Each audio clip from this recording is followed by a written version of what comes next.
شاید دوست داشته نداشته باشی.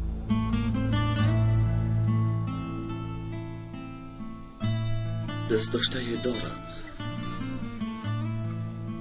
درسترش داشتم. پس کجا شد؟ او نخواست.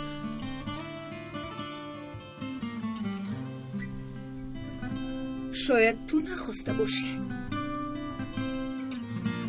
او را از همه چیز دنیا بیشتر دوست می داشتم.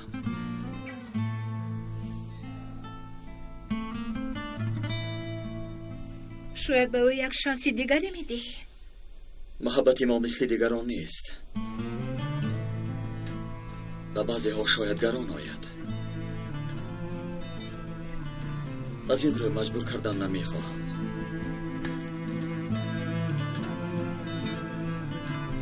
در جایی که من به وای رسیدم یک مقول هست. اسب را برای یک بار افریدن سرش را نمیبرن. همه کس حق فرصت دویم را دارد به فکرم.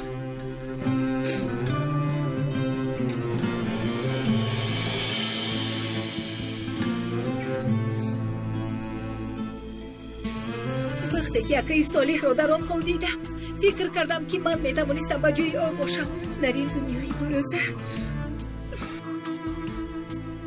عارف مرا ببخش. خطا کردم.